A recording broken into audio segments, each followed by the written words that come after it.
At the dawn of the 1930s, Spain was engulfed in a process of rapid and deeply contentious transformation. The proclamation of the Second Republic in 1931 sparked widespread hopes for modernization, yet it also unleashed social forces that had clashed for generations. As the years leading to 1936 unfolded, the nation experienced escalating political polarization, manifested in mass strikes, assaults, street confrontations, and a radicalization that split society into irreconcilable camps. The Republic attempted to reform the structures of the state, but every effort at modernization was interpreted by one sector as a dangerous threat and by another as insufficient, reinforcing an atmosphere of constant strain. The early reforms of the government of Manuel Azaña, including the modernization of the army, the secularization of the state, agrarian reform, and the autonomy statutes, provoked strong opposition among conservative circles, ranging from large landowners to ecclesiastical and military hierarchies. Simultaneously, broad working-class sectors believed these reforms moved too slowly, particularly in rural areas where land distribution remained profoundly unequal. This dual pressure created a widening rift with each new measure. Landowners feared an impending social revolution. Day laborer peasants demanded genuine land redistribution,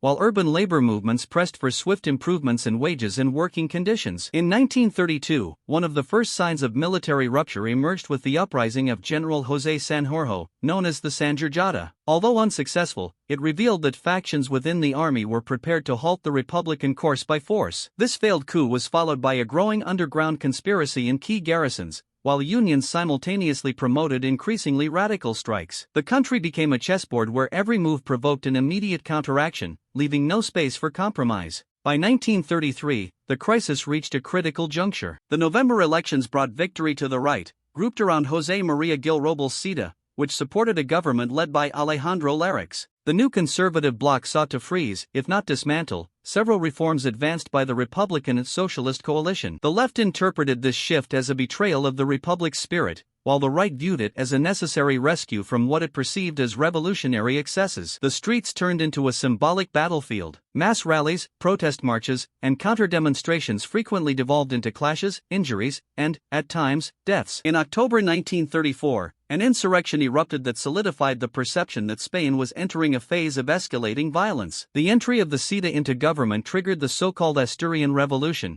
a revolt driven by socialists, communists, and anarchists. The uprising was crushed by the army under the command of General Franco, resulting in thousands of deaths and a harsh repression that left deep political scars. In Catalonia, President Luis Companys proclaimed the Catalan state within the Spanish Federal Republic, a symbolic act swiftly suppressed. The message was unmistakable for many sectors. Neither right nor left was willing to accept certain decisions of the opponent through democratic means. Following the insurrection, the right-wing government enacted repressive policies and rollbacks that intensified working-class resentment. Numerous union leaders were imprisoned, and mass arrests took place across many towns. At the same time, extreme right action groups such as the Phalangists increased their attacks on leftist militants. Labor organizations retaliated with boycotts, strikes, and selective assaults, creating an environment of daily political violence. The streets of Madrid, Barcelona, Valencia, Zaragoza, and Seville became frequent scenes of shootings and attacks. In 1935, the Lerix government was weakened by corruption scandals, clearing the path for new elections. Those held in February 1936 would prove decisive for the nation's destiny. During the campaign, tensions surged to unprecedented levels.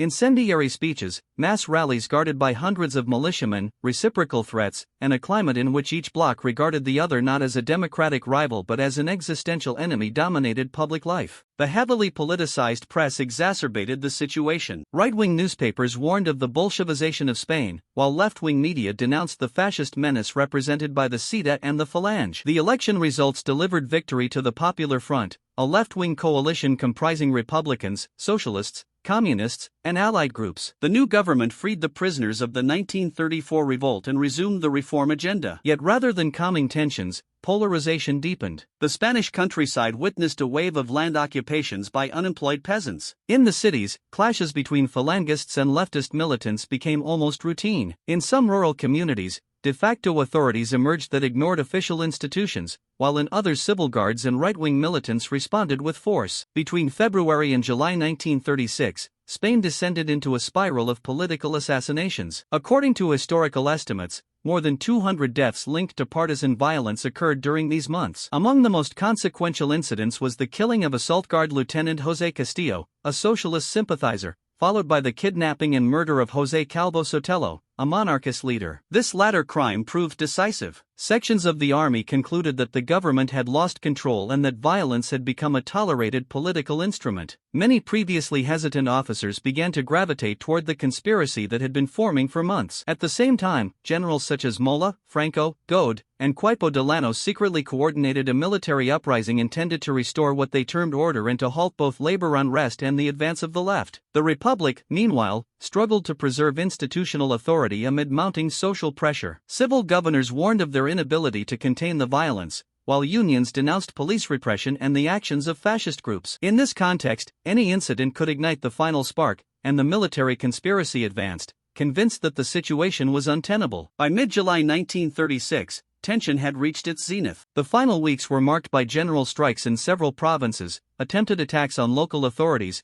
and armed confrontations between left and right-wing groups. The Falange intensified its clandestine operations after being outlawed, while labor unions continued to arm themselves in anticipation of a possible showdown. The prevailing sentiment was that the Republic stood on the brink of collapse and that the country was heading toward a violent resolution. Within this atmosphere of fear, resentment, and suspicion, the military conspirators fixed the date for their uprising. At dawn on July 17 in Melilla, the first move of the coup aimed at altering Spain's destiny took place. What was intended to be swift and decisive would instead evolve into a far longer and more devastating conflict. The military uprising that erupted on July 17, 1936 did not arise spontaneously, but rather from a conspiracy that had been maturing for months, even years, within the most conservative sectors of the army. After the Popular Front's victory in February, several senior officers intensified their coordination, perceiving a level of institutional disorder that they believed threatened the country's integrity. Aboard ships, in barracks, and within consulates, officers exchanged coded messages, verbal agreements, and plans ranging from replacing the government to establishing an authoritarian regime. The Spanish Military Union, a clandestine association of conservative officers, became an operational hub, weaving a network that linked garrisons in Navarre, Africa, Galicia, Seville, and Zaragoza. General Emilio Mola, stationed in Pamplona, emerged as the central coordinating figure. Using the codename The Director, he drafted a plan aimed at a simultaneous uprising across the territory, relying on speed and surprise to prevent an organized governmental response. His strategy envisioned a brief, surgical coup capable of neutralizing the Republic's loyal forces within hours. In his secret directives, Mola emphasized the necessity of immediate and forceful repression once the movement began. Convinced that only terror could impose a new order, this repressive element would later prove decisive in the conflict's evolution. Francisco Franco, then military commander in the Canary Islands, initially hesitated to join the plot. Although he shared Mola's assessment of the gravity of the situation, he feared the operation would fail without sufficient backing. However, the assassination of Calvo Sotelo and the escalation of street violence persuaded him that the Republic had reached a point of no return. To avoid suspicion, he feigned institutional loyalty while transmitting coded messages to the conspirators. His role would become crucial due to his control of the Army of Africa, the most disciplined and battle-hardened force in Spain. In Morocco, the Legion and the regulars stood ready to act swiftly. There, Colonel Juan Yeg, among the most radical officers in the army, would play a pivotal role in the coup's early stages. The close ties between the Africanist officers and Franco allowed orders to circulate with remarkable precision. On the peninsula, another indispensable figure was General José Sanjurjo, living in exile in Portugal since 1934. The conspirators viewed him as the ideal political and military leader to head the new regime,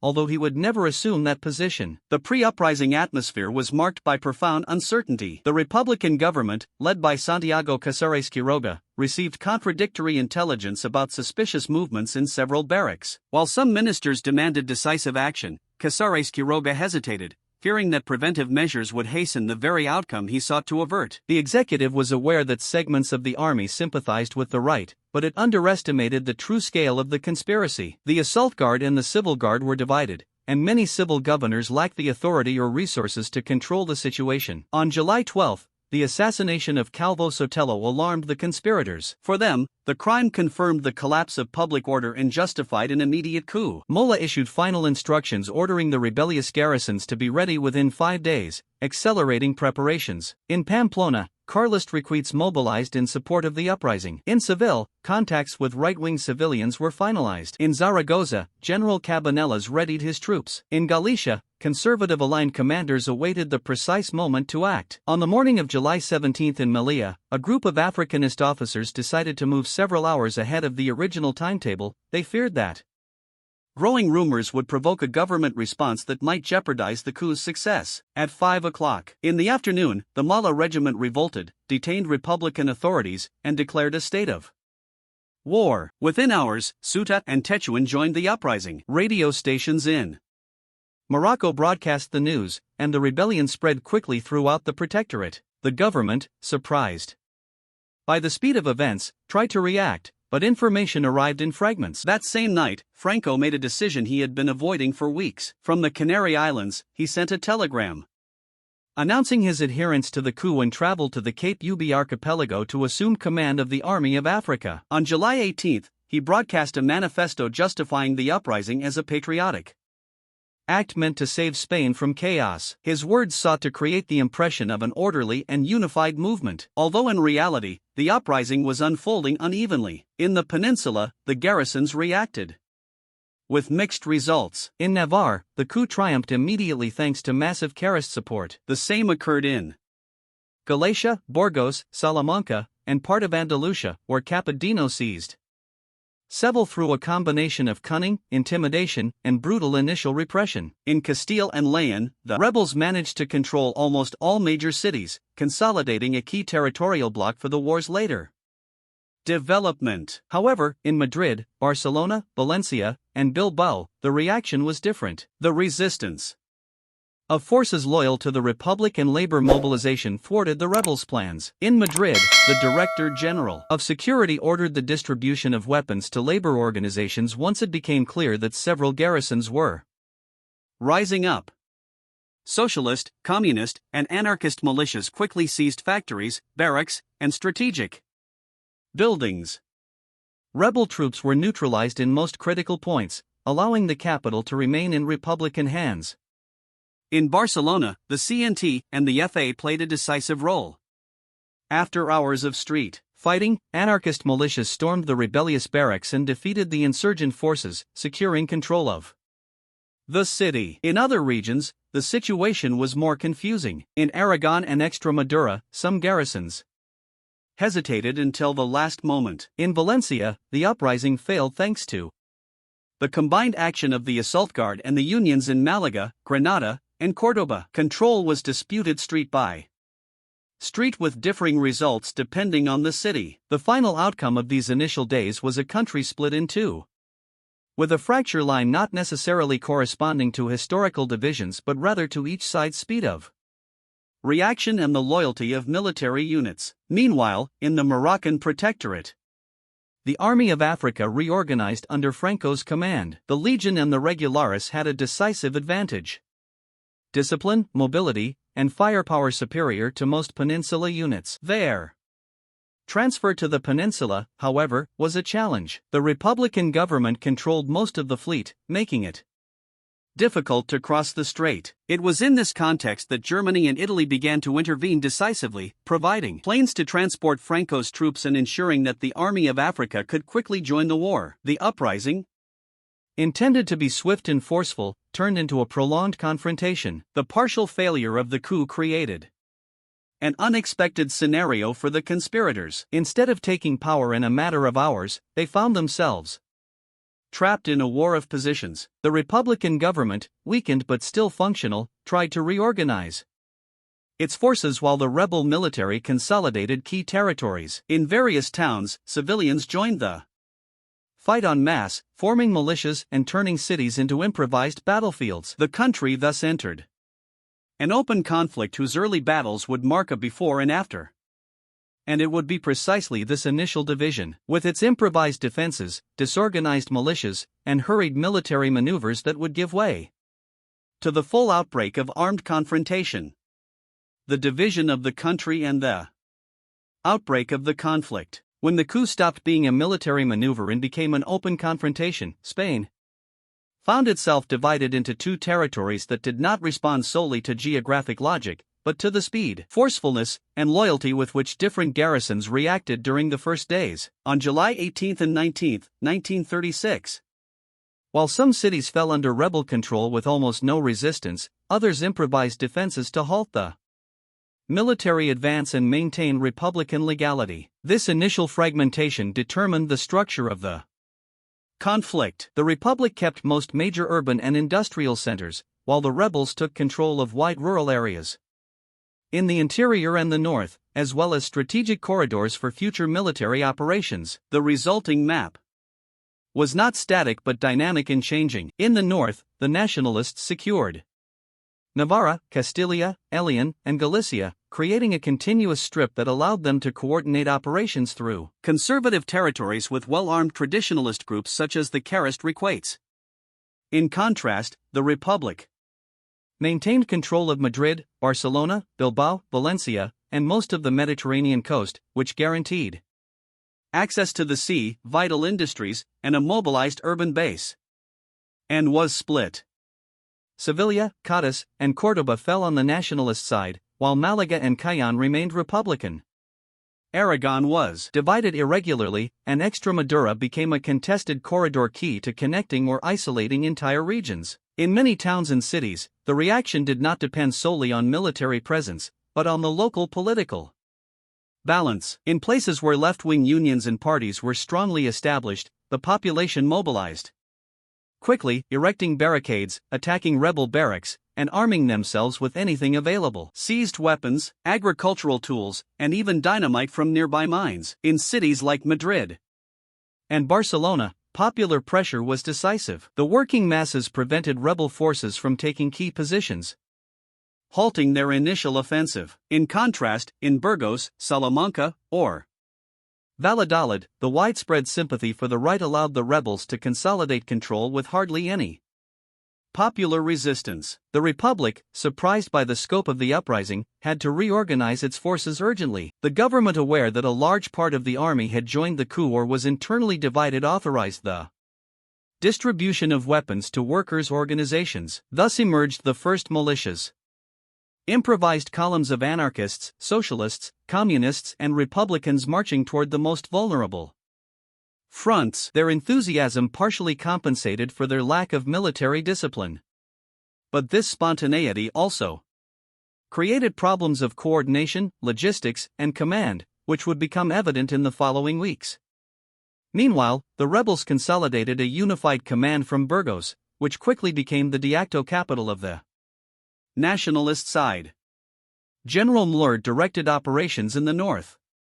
In Sevilla, Capo Violano used a combination of radio, propaganda, terror, and military actions to expand his control through western Andalusia. Franco, after crossing the strait thanks to the airlift facilitated by Germany and Italy, set out to link the protectorate with the peninsula, which would make the Army of Africa a decisive force for the nationalists' next advances. The clash between these two dynamics, improvised militias on one side and professional troops on the other, shaped the first fronts of the war. The rebels' immediate objective was to advance toward Madrid, convinced that the fall of the capital would bring down the Republic. To do so, they needed to cross regions still in dispute: Extremadura, Castilla, Lancia, and part of Andalusia. The Republic in turn sought to reorganize its defenses and regain control of areas where the uprising had succeeded. The result was a series of advances and setbacks that within weeks turned the country into a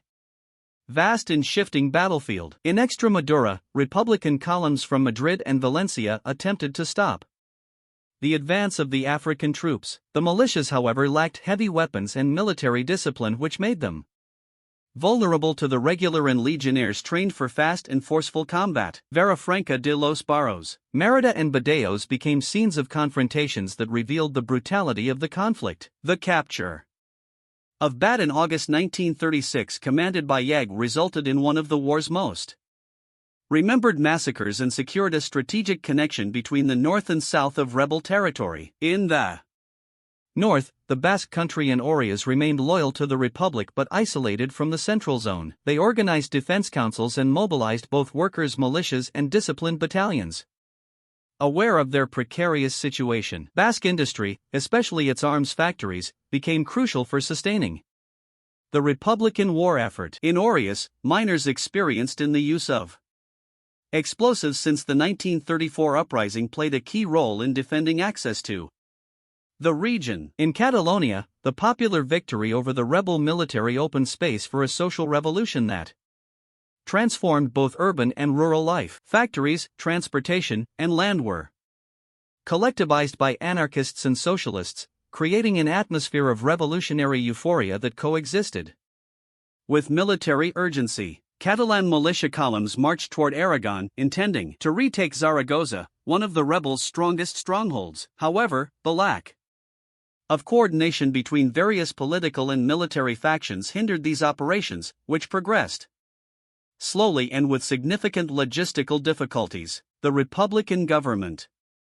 underwent a process of accelerated transformation. The resignation of Casares Quiroa on July 19, followed by that of Martínez Barrio, whose attempt to negotiate with the rebels failed within hours, culminated in the rise of José Hall, who made the critical decision to arm the people. Without that measure, the Republic would likely have been defeated within days. But the proliferation of autonomous militias also temporarily disrupted military command, creating a mosaic of forces with diverse loyalties and little centralized coordination. Meanwhile, the rebels moved toward creating a unified command structure. The death of Sancho on July 20, when the small plane that was to bring him from Portugal crashed shortly after takeoff, left a political leadership vacuum. Mler continued directing military operations, but Franco's growing prominence along with his control of the Army of Africa and his early success in Sila positioned him as an increasingly influential figure. This process would culminate months later when the Nationalists proclaimed him head of state and generalissimo,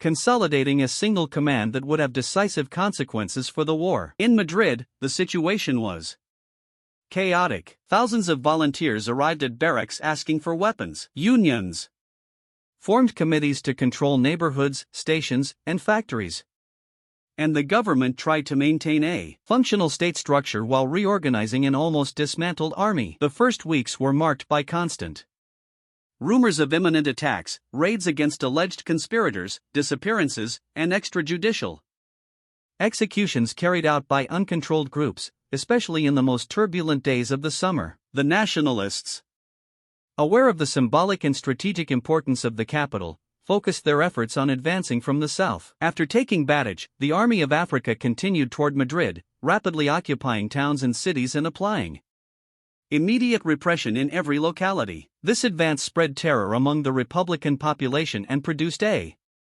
massive flow of refugees toward the major cities. Roads filled with families fleeing with only the essentials, while militias tried to improvise defenses in poorly equipped towns. In the Republican zone, the initial enthusiasm did not prevent the first signs of internal fragmentation. Anarchists, communists, socialists, and Republicans had different views on how to organize defense, distribute weapons, and structure the rearguard. This lack of unity would become evident in later episodes, but even in these early weeks, it was already hindering military coordination. Even so, working-class mobilization prevented the Nationalists from taking Madrid in a quick strike, forcing a prolonged war. The country was thus divided into two zones with political, economic, and military systems that began diverging sharply. In the Nationalist zone, military juntas and a centralized command combining conservative tradition, Catholicism, and strict discipline were established. In the Republican zone, a complex mix emerged.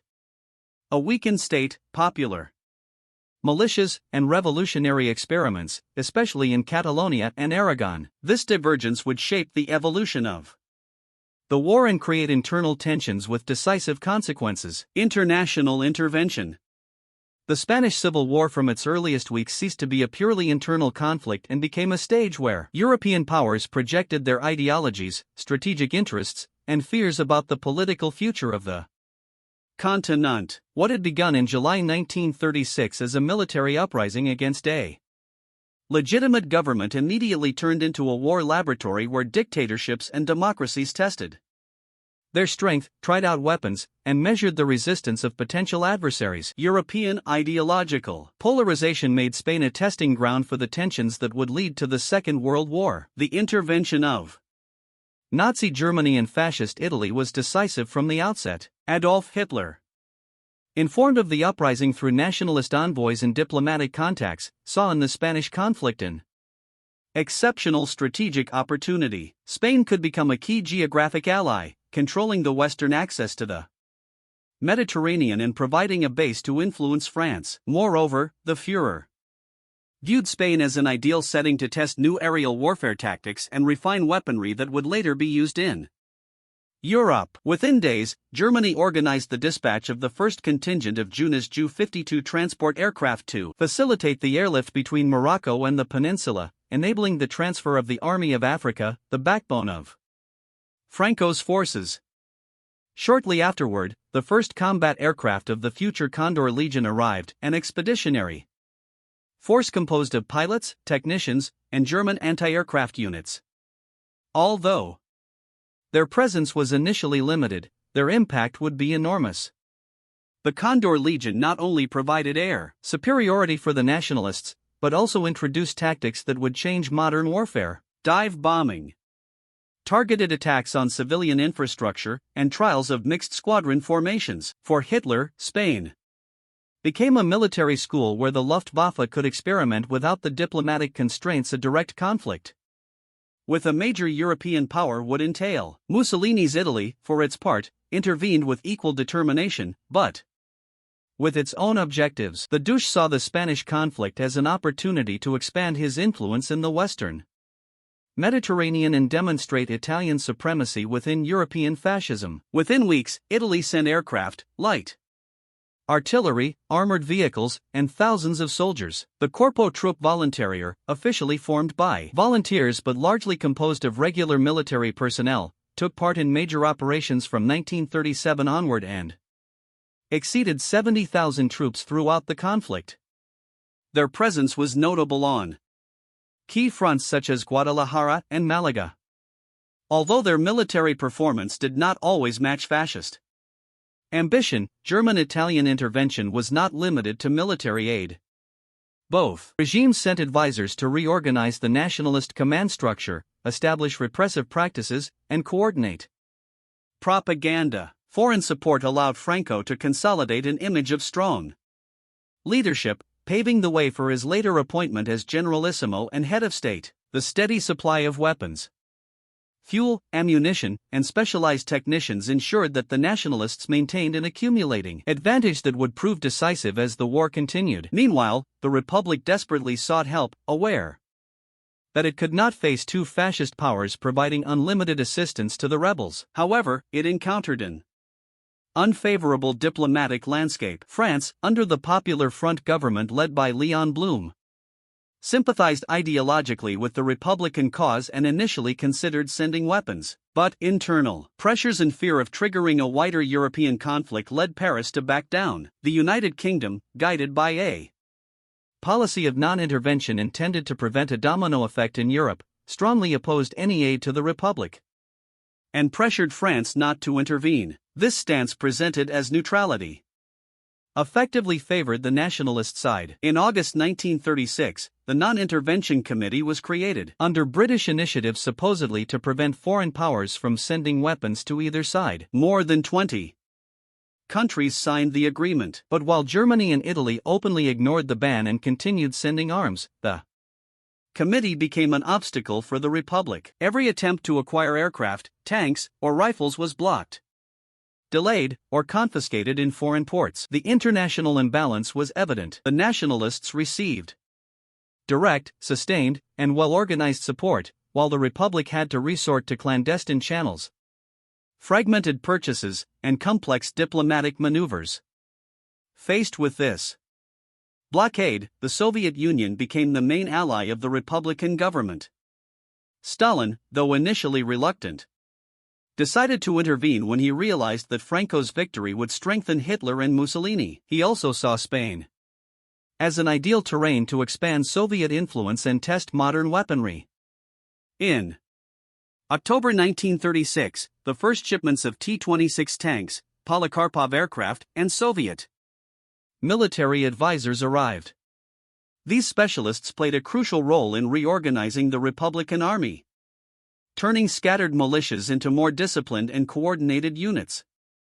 Although Soviet aid never matched the scale of Nazi-fascist support, it enabled the Republic to resist for years, especially in its most critical moments. Soviet intervention was accompanied by the arrival of the International Brigades, a unique phenomenon in contemporary history. From Paris, the Commune promoted the formation of volunteer units from dozens of countries: France, Germany, Italy, the United States, the United Kingdom, Poland, Czechoslovakia, Yugoslavia, and even Latin America. Thousands of men and women motivated by anti-fascism, revolutionary idealism, or the desire to halt Hitler's advance in Europe traveled clandestinely across the Pyrenees to join the fight. The first brigades formed in the autumn of 1936 played a fundamental role in the defense of Madrid and became an international symbol of resistance. However, Soviet aid was not free of internal tensions. The Communist Party of Spain, strengthened by its relationship with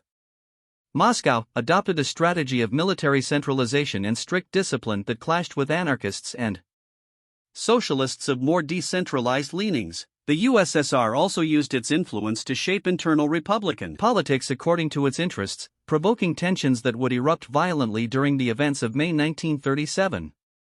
In Barcelona, this political dimension of foreign aid had profound effects on the course of the war. Meanwhile, other countries maintained ambiguous positions. Portugal under Salazar's dictatorship collaborated covertly with the Nationalists, allowing the transit of weapons and volunteers and sending a few thousand Varados combatants who formerly acted as volunteers but in practice received state support.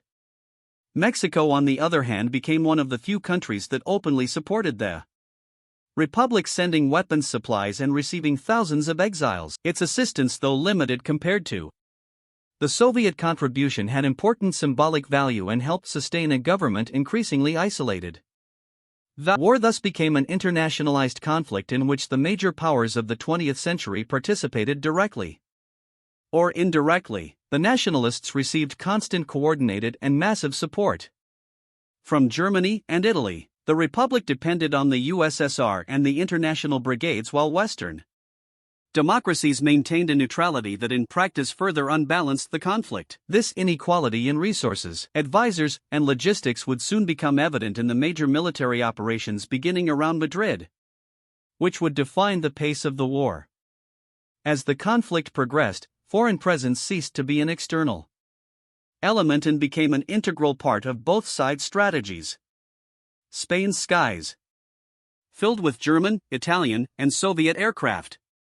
The fronts were populated with tanks and artillery whose models anticipated those of the future World War. Cities endured massive bombings designed to break civilian morale. The Spanish Civil War thus became the direct prelude to the global confrontation that would erupt in 1939, the Battle for Madrid, when the columns of the Army of Africa advanced toward the capital in mid-October 1936. Madrid became the absolute symbol of Republican resistance and the most ambitious strategic objective of the rebels.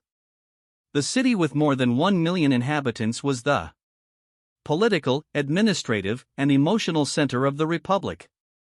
Its fall would likely have caused the immediate collapse of the government and possibly a swift victory for the coup. But what Franco expected to be a decisive and brief operation turned into one of the longest, bloodiest, and most significant urban battles of the 20th century. The nationalist advance toward Madrid began after the fall of Toledo, where the relief of the Alcázar provided Franco with a propaganda triumph of enormous impact. From that moment on, the general Isimo concentrated his efforts on taking the capital. The route opened from the southwest, and the legionary and regular troops advanced with discipline that contrasted with the improvised resistance of Republican militias. In towns like Navalcaro, Mosils, and Tala, the legionaries implemented a policy of terror intended to see out fear and break any resistance before the siege of Madrid. In the capital, the situation was chaotic, but the popular spirit had not weakened. Aware of its vulnerability, the government decided to transfer to Valencia on November 6, a controversial move that left the Madrid Defense Council as the main authority in the city. Led by General José Milla, the council coordinated defense efforts together with the newly created 5th Regiment, a model unit organized by the Communists that imposed military discipline in an environment where militias still operated with informal structures. The slogan "They shall not pass," pronounced by Dolores Ibárruri La Pasionaria, became a unifying cry and a symbol of the will to resist. The arrival of the International Brigades marked a turning point in the defense. In mid-November, the 12th and 11th Brigades, composed of French, German, Polish, Italian, and Balkan volunteers, entered Madrid, marching down Gran Via amid applause, flags, tears, and cheers. For many inhabitants, seeing thousands of foreigners willing to fight and die for the Republican cause was an enormous moral boost. Although their military experience varied, their discipline and cohesion brought a much-needed sense of professionalization to the city. The first major nationalist attack focused on the Casado and the Manzanares River, seeking to break through toward the heart of the city. For days, legionaries and regular troops launched intense assaults on Republican lines. The battles at the Puente de los Franceses became one of the most iconic episodes of the early siege, frontal attacks under crossfire, positions changing hands several times a day, and continuous bombings that turned buildings and parks into piles of rubble. The International Brigades, along with 5th Regiment units, managed to halt the attackers at the cost of many casualties. Unable to break the Western front, Franco redirected the attack toward the University City, an area then under urban development with many buildings under construction that were transformed into defensive positions. From late November onward, the battle took on an intensely urban character. Faculties, hospitals, residence halls,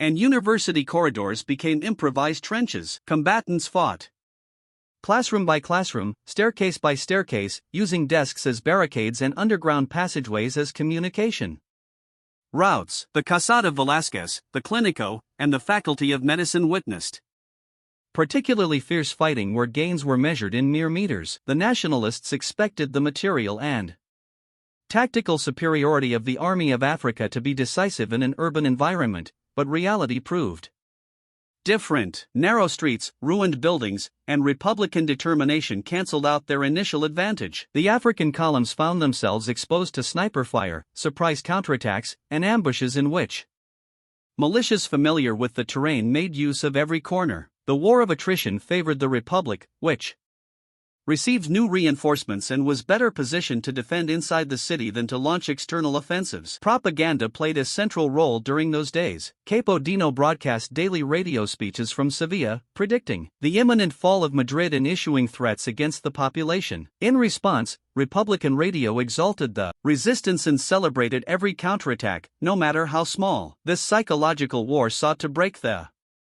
opponent's morale, but in Madrid, it had the opposite effect. The city resisted with an almost ritual sense of defiance, becoming a symbol of international anti-fascism. July 1936 had shown that the Republic was capable of mobilizing the masses to stop a coup. November of that same year revealed that it could also withstand an organized military offensive. The Madrid Defense Council improved coordination and began gradually integrating the militias into a popular army, while the Communists pushed to establish strict military discipline across all fronts. This reorganization, although still incomplete, helped stabilize defenses. Franco, facing the failure of a direct assault, decided to encircle the city gradually. Between December 1936 and January 1937, the Nationalists launched offensives toward the La Coruña Road and the Jarama River, aiming to cut Madrid's connections with the rest of Republican territory. The attack along the La Coruña Road was halted after fierce fighting in El Pardo and Majadahonda, where Republican lines held at great cost. The Battle of Jarama, which broke out in February 1937, was even bloodier. For weeks, the Nationalists attempted to cut the Valencia Road, the Republic's main supply route. The intervention of the International Brigades, particularly the 15th Brigade, stopped the advance, though at an extremely high human cost. At the same time, another nationalist operation, this time supported by the Italian Corpo Tube Voluntary, failed in Guadalajara in March 1937. The Italian defeat had not only military repercussions but also significant propaganda effects. It showed that fascist forces were not invincible and boosted Republican morale. However, these defensive victories did not change the strategic reality. Madrid remained under siege, isolated from the Republican north and subjected to constant bombardment. Daily life for Madrid's inhabitants during the winter of 1936 to 1937 was an exercise in survival. Air raid shelters were improvised in basement, metro stations, and railway tunnels. Food was scarce and strict rations were imposed. While fighting continued in the university city, residents carried on with their routines as much as possible. Children attended improvised schools, the sick were transported under artillery fire. And entire families moved through the city amid ruins, smoke, and constant alarms. Madrid's resistance, sustained by the sacrifice of thousands of civilians, became one of the most admired elements of the Republican war effort. Franco, unable to break the defense, but determined to maintain pressure, opted for a prolonged siege. His strategy relied on gradually isolating the city and wearing down its defenders, confident that nationalist material superiority would eventually prevail.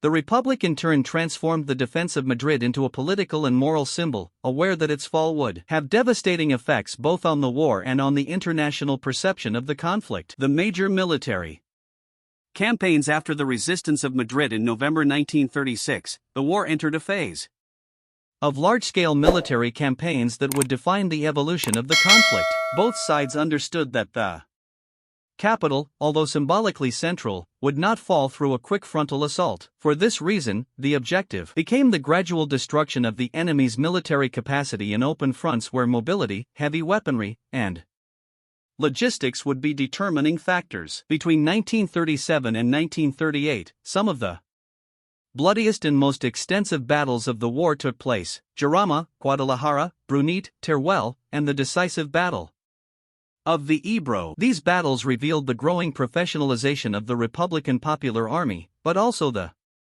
accumulation of resources, discipline, and air superiority of the nationalist side. The Battle of Jarama in February 1937 was the first major nationalist offensive to cut the Madrid-Valencia road, the main supply route to the capital. After the failure in the Casado and the university city, Franco sought to surround Madrid from the southeast. Nationalist troops advanced with initial speed, occupying elevated positions and directly threatening communication between Madrid and the rest of the Republican zone. However, resistance was fierce. The international brigades, especially the 15th Brigade with the American Lincoln Battalion and British, Irish and Balkan volunteers, played a key role in stopping the offensive. The Jarama Valley became a landscape of contested hills, burned olive groves, and riverbanks shattered by explosions. Hand-to-hand fighting, successive charges, and night counterattacks left thousands dead. Although the nationalists conquered part of the terrain, they failed to cut the road and the front stabilized. Just a month later, the Battle of Guadalajara began. An operation in which the main role was played by the Italian Corpo Troop Volontaria. Mussolini wanted a decisive and symbolic victory. Convinced that his troops, superior in numbers and motorized equipment, would quickly defeat the Republican forces, the advance began under cold and humid weather that soon became a decisive factor. The Italians progressed, initially taking towns and secondary routes, but rain, mud, and fog severely affected their movements. When the Popular Army counterattacked, supported by Soviet T-26 tanks and well-coordinated units, the Italians were forced to retreat. The mechanized columns were trapped on muddy roads turned into easy targets for Republican artillery. The defeat at Guadalajara was a strategic and propaganda blow for the nationalists.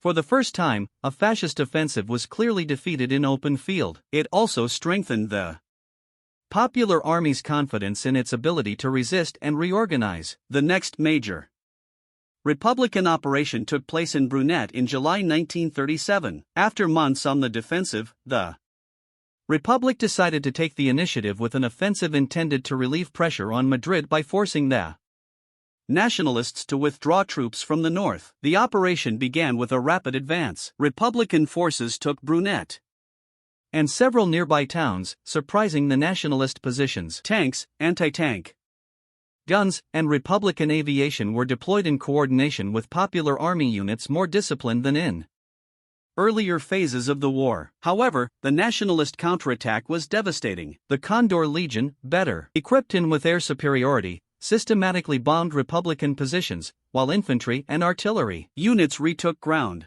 The extreme summer heat with temperatures above 40 degrees caused massive dehydration, logistical failures, and exhaustion. Although the Republic demonstrated offensive capability, Brunete resulted in tremendous attrition that weakened some of its most valuable units without achieving a lasting strategic shift. At the end of 1937, one of the hardest and most symbolic campaigns of the war would unfold, the Battle of Teruel. The city, located in a strategic area between Aragon and the plateau, was in nationalist hands and represented a potential link point for attacking Valencia. The Republican government, pressured by the fall of the north where Bilbao had capitulated in June and Santander in August, needed a significant victory. Teruel seemed the right target, isolated with a limited garrison and in a region difficult for reinforcements to reach. The attack began in December 1937 in the middle of winter. Republican troops advanced through blizzards, ice, and temperatures that reached 20 degrees below zero. After fierce fighting, they managed to penetrate the city and surround the nationalist garrison. General Ray Dar resisted in several fortified buildings, but finally surrendered on the 8th of January, 1938. The first provincial capital captured by the Republic during the entire war. However, the joy was short-lived. Franco launched a massive counteroffensive a few days later. Nationalist troops arrived with reinforcements, heavy artillery, and continuous air support. The presence of the Condor Legion was decisive. Constant bombings turned Teruel into a sea of ruins, making any orderly defense impossible. Republican troops, exhausted, frozen, and short on supplies, slowly withdrew until the city fell again under nationalist control in mid-February. The fall of Teruel had dramatic effects. Republican forces had suffered enormous losses in men, weaponry, and morale, and their ability to launch counter-offensives was seriously damaged. Franco, taking advantage of this, launched the Aragon offensive in March 1938. This operation split Republican territory in two. The nationalists advanced from Zaragoza toward the Mediterranean, taking Larida Frager and eventually reaching Vineros. The Republic was divided into two disconnected zones, the Central Zone and the Catalan Zone, representing a major strategic blow. In this critical context, the Republican government sought to launch one last major offensive that could change the course of the war. This operation would be the Battle of the Ebro, launched in July 1938. The objective was to force the nationalists to divert troops eastward, relieve pressure on Valencia, and if possible, regain territory in Catalonia. Thousands of soldiers of the Popular Army crossed the Ebro River in a carefully planned night operation. Improvised pontoon bridges, silent boats, and campaign bridges allowed Republican units to enter enemy territory before nationalist aviation could detect them. The first hours were a success. Republican troops advanced and occupied several elevated positions, taking the nationalists by surprise. However, Franco's reaction was immediate and brutal. Determined to prevent any significant advance, he ordered the concentration of artillery, aviation, and entire divisions to launch a direct counterattack. The Condor Legion bombed the Republican bridges while Italian aviation attacked the newly captured positions. Fighting in the Pandals and Cavals mountain ranges was extremely intense. Trenches in ravines, snipers hidden among agricultural terraces, entire columns of exhausted soldiers advancing under the scorching summer sun of Catalonia. The Battle of the Ebro lasted more than 3 months, becoming the longest and bloodiest of the entire war. Day after day, the Popular Army resisted fiercely, but its resources were running out. Without air superiority or supplies comparable to those of the nationalists, Republican units began to slowly lose ground. Bridges over the Ebro were rebuilt again and again, only to be destroyed once more by German and Italian bombings. When the last Republican soldier crossed back to the left bank of the river in late November 1938, the outcome was irreversible. The Republic had lost its last great military gamble, Guernica, and the bombings against civilians.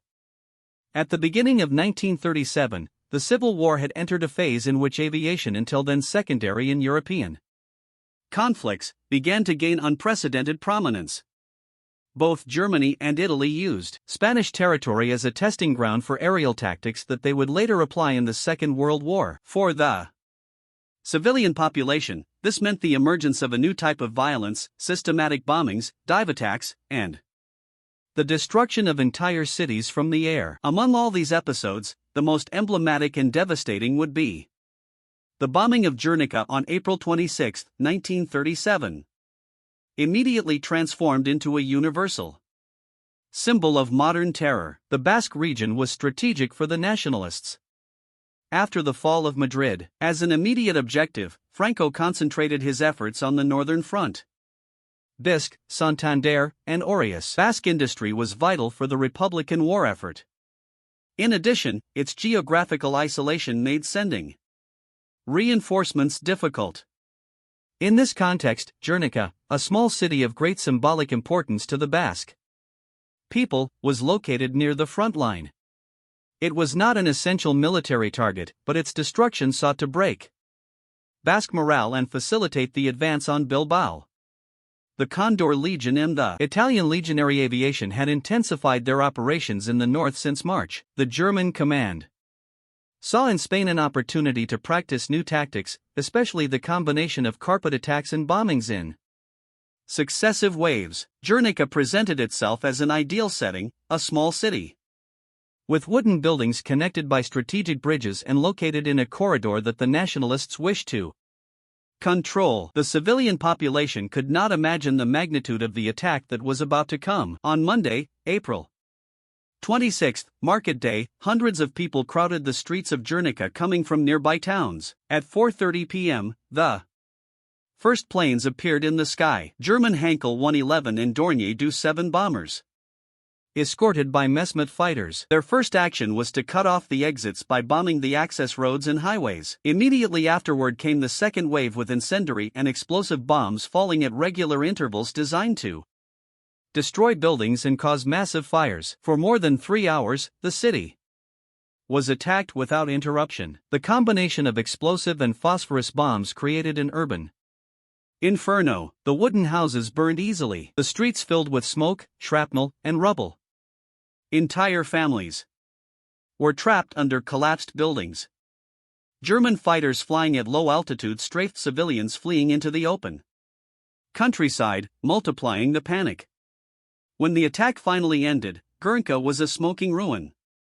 More than 70% of its buildings had been destroyed. The exact number of dead is still debated, but it is estimated that between 150 and 300 people lost their lives in a city that barely exceeded 6,000 inhabitants. The international impact was immediate. In London, Paris, and New York, newspapers published devastating images of the destruction.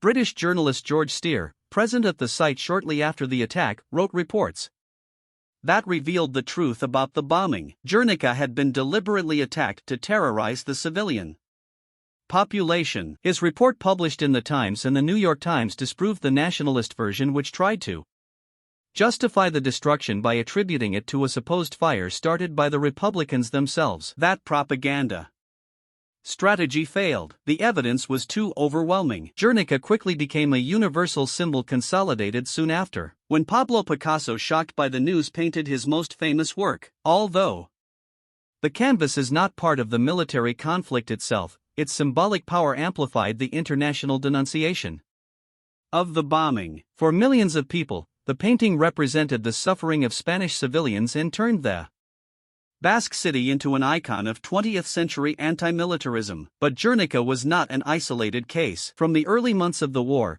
bombings against civilians had become a recurring tactic. In November 1936, the Condor Legion bombed Durango, causing hundreds of deaths. In Madrid, aerial attacks intensified during the siege. Between November 1936 and March 1937, the capital suffered the first systematic bombings of a European city. German and Italian planes dropped bombs on residential neighborhoods while Madrilenians ran to the metro shelters. For the first time in Europe, a major City lived under prolonged bombing intended to break civilian morale. In Barcelona, the situation was even more dramatic. In March 1938, Italian planes carried out a series of sustained bombings over several days, attacking densely populated areas without clear military targets. These attacks, considered among the first systematic terrorist bombings in history, destroyed entire blocks of the example and left more than 1,000 dead. The international community reacted with outrage, but no European power intervened to stop the air operations. The policy of non-intervention continued to benefit the rebels, who enjoyed incomparable air support. The Republicans, for their part, also carried out bombings, though on a much smaller scale and with very limited resources. Republican aviation lacked the technical capacity to carry out prolonged or large-scale attacks. Even so, Soviet Katyusha bombers conducted operations over rebel-controlled cities such as Zaragoza or Seville. But the difference in intensity, frequency, and number of victims was enormous. While the Nationalists and their allies regularly attacked urban centers, Republican bombings were punctual, tactical, and comparatively limited in impact. The psychological dimension of aerial terror became decisive. In all attacked areas, civilians had to reorganize their daily lives around sirens, shelters, and nighttime blackouts. Underground shelters in Madrid and Barcelona became spaces where entire families spent nights under the roar of aviation. Cities began developing rudimentary anti-air defense systems, rooftop batteries, barrage balloons, smokescreens. But none of this could counter the technological superiority of the Condor Legion or the legionary aviation. Aerial warfare also transformed international perceptions of the conflict in Europe and America. And the bombings of Barcelona were seen as a warning of what was to come. For diplomats and military observers, Spain became a disturbing mirror, a preview of the destroyed cities, displaced populations, and indiscriminate bombings that just a couple of years later would devastate London, Warsaw, Rotterdam, and Dresden. The Spanish Civil War not only revealed human suffering but also anticipated the military logic of total war. Everyday life during the war.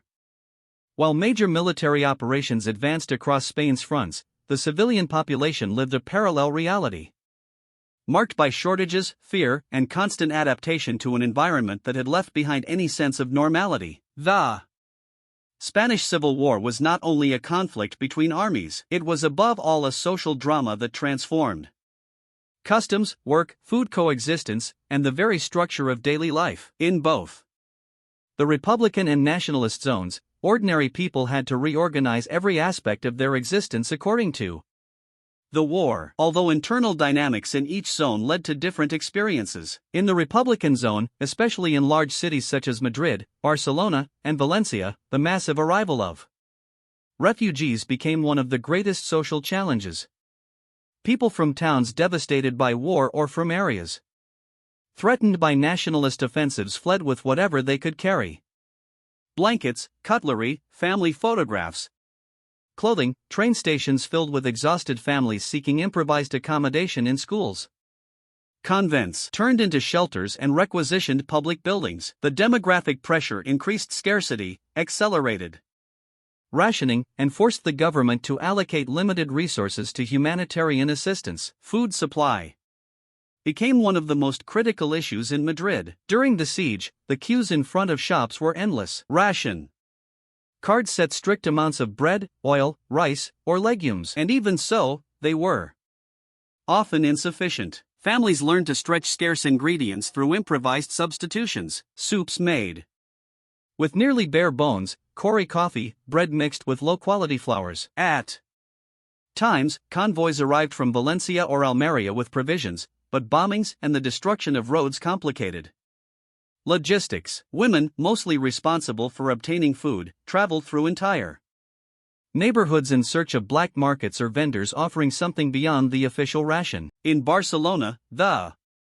experience was similar, though marked by the social revolution led by anarchists and socialists. During the early months of 1936, many shops were collectivized and public dining halls were organized, where hundreds of people ate daily at minimal or no cost. The idea of a revolutionary economy coexisted with the Practical difficulties of supplying food. The shortage of meat, milk, and sugar was chronic, and the Italian bombings of 1938 worsened the situation even further. Constant blackouts transformed the city into a landscape of shadows where families dined by candlelight and prepared to run to shelters at the sound of any siren. The situation in the countryside was also deeply transformed. In Republican zones, especially in Catalonia and Aragon, lands were collectivized, crops were reorganized, and agricultural cooperatives were created to try to guarantee production despite the mobilization of thousands of workers to the front. In some towns, the social revolution generated enthusiasm and solidarity. In others, it caused tensions between peasants who supported collectivization and those who defended private property. What everyone had in common was the difficulty of maintaining production in the midst of war and the inevitable requisitions by the army to feed the troops. Life in the nationalist zone was no less harsh, although it took on different characteristics. Under Franco's control, the nationalists established from the outset a regime of strict discipline, traditional social hierarchy, and Catholic morality. In cities such as Burgos, Salamanca, or Valladolid, daily life seemed more stable than in the Republican zone. But that stability was crossed by a permanent climate of repression. Any suspicion of Republican sympathy could lead to arrests, summary trials, or executions. Entire families lived in fear of anonymous denunciations, while the new Fronat municipalities purged officials, teachers, and workers considered disaffected. Regarding food, the nationalist zone also faced shortages, especially in the early months. However, by controlling extensive agricultural territories, the nationalists had greater access to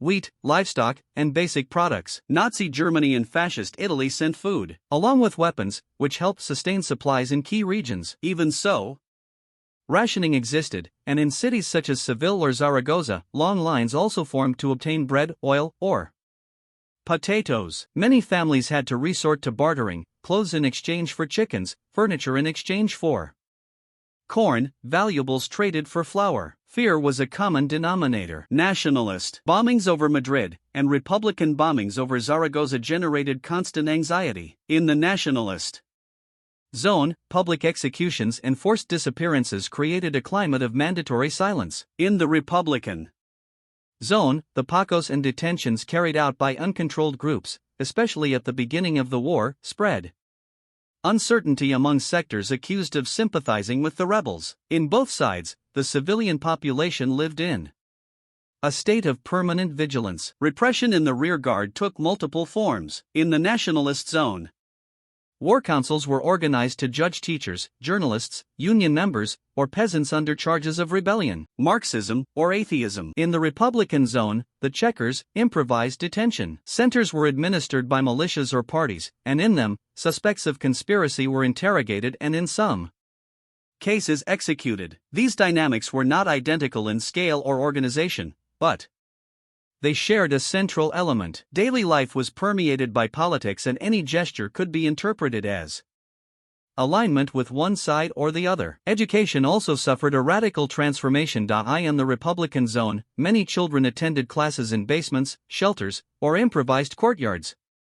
Teachers strove to maintain some sense of normality, though each day could be disrupted by sirens or emergency evacuations. Cultural initiatives were promoted to sustain morale, including mobile libraries, war theaters, and public readings.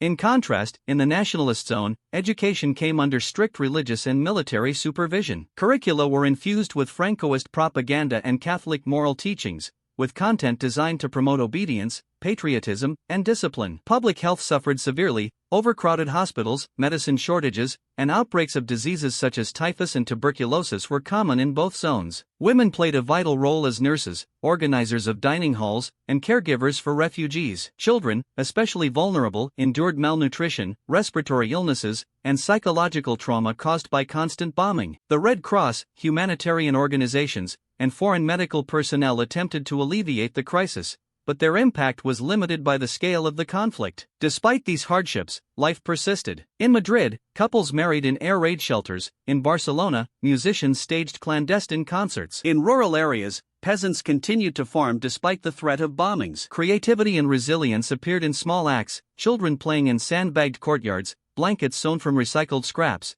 and improvised recipes crafted without essential ingredients. War imposed suffering, yet it also strengthened community bonds. In the nationalist zone, repression and ideological control intensified as the conflict progressed. The church regained a central role in daily life. Processions, mass gatherings, and public confessions became part of the urban landscape. Meanwhile, in the Republican zone, political diversity produced internal tensions that would soon erupt violently, particularly in Catalonia, where communists, socialists, and anarchists increasingly clashed. As the war advanced and military challenges multiplied, the Republican zone faced a phenomenon as decisive as the nationalist offensives: internal fractures among its own political forces. The broad alliance that had held at the war's outbreak began to disintegrate under the weight of ideological differences, military urgencies, and disputes over political control. Tensions, previously contained in the early months, exploded violently in Barcelona in May 1937, marking one of the most dramatic episodes in the Republican rear. These tensions were rooted in Catalonia and parts of Aragon, where the social revolution led primarily by the CNTFAI had transformed economic and political life. Factories were collectivized, land worked collectively, anarchist patrols maintained order in the streets, and the prevailing belief was that the war had to go hand in hand with the revolution. Libertarian sectors contended that defeating Franco without fundamentally transforming society was impossible,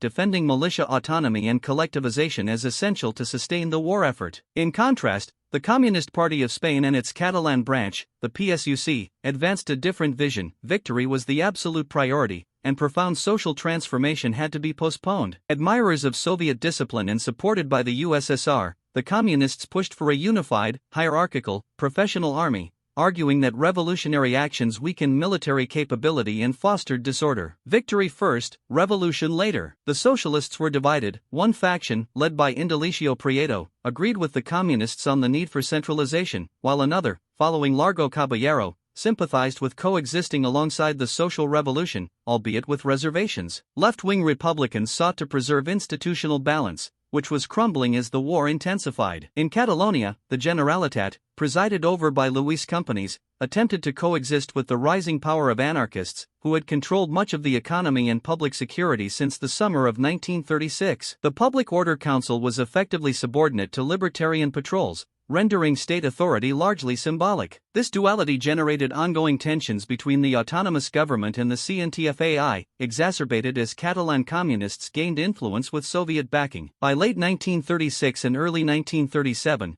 the revolutionary character of Catalonia was increasingly questioned by the central Republican government. With Juan Negrin as the new head of government, the communist line strengthened, aiming to re-establish state authority, control the economy, and place militias under central command. Communists secured key positions within security forces, particularly in surveillance and intelligence services. Resistance emerged from the anarchists, who perceived this reorganization as an attempt to dismantle the revolution and subject Catalonia to centralist control. The most serious confrontations centered on a strategic building in Barcelona, the Telephone Exchange, controlled by CNT militants since July 1936. Its importance was indisputable. It managed internal communications of the Catalan government and monitored calls from Valencia. For anarchists, maintaining control represented revolutionary sovereignty. For the government and communists, it threatened military and political coordination. On May 3, 1937, the Public Order Councillor of the Generalitat, Ulysses Danzas, with forces from the Mossos d'Esquadra and PSUC members, attempted to seize the exchange. The poorly planned operation immediately escalated into a shootout. Anarchist workers barricaded themselves, and news spread rapidly across the city. Within hours, Barcelona was divided by barricades, with anarchists, Workers' Party of Marxist Unification militants, and autonomous groups occupying streets, squares, and buildings, while the PSUC, Mossos, and government forces defended key areas. For 5 days, the city experienced what many described as a war within a war. Communications were cut, collectivized factories halted production, and militias abandoned fronts to return to Barcelona. Convinced the revolution was under threat, PSUC offices were attacked, anarchist radio stations called for resistance against Stalinist authoritarianism, and PUM leaders denounced an attempt by Moscow to impose a Soviet model in Spain. Ideological tension became armed conflict.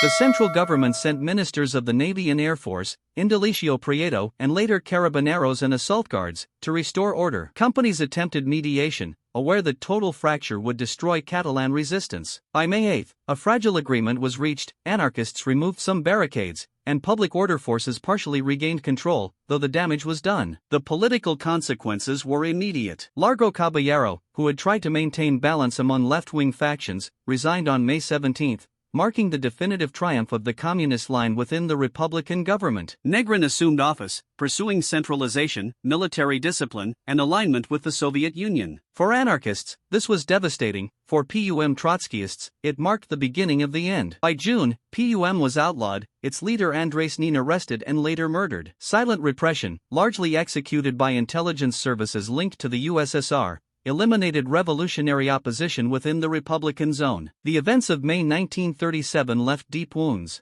Anarchist militias that had fought since the war's outset felt betrayed by a government they viewed as subservient to Soviet influence. Militias were forcibly integrated into the People's Army, losing autonomy. Collectivization retreated in several Catalan sectors, and the Aragon Front, weakened by chaotic demobilization from the Barcelona events, became vulnerable to nationalist offensives that would sweep the region months later. Thus, the Republican side entered a phase marked by strict military discipline, yet also by deep political and emotional fractures. Franco exploited every internal weakness of his adversary, consolidating his bloc. The iron unity of the nationalist side increasingly contrasted with the fractured mosaic of the Republic. Franco's final offensive began after the Republican defeat in the Battle of the Ebro at the end of 1938. Marking the war's final phase. The People's Army was exhausted, decimated, and lacking material resources. Catalonia, one of the last Republican strongholds, was isolated and vulnerable. Franco concentrated his forces for a massive operation to crush Catalan resistance. The offensive began in December 1938 in the Segre and Ebro basins,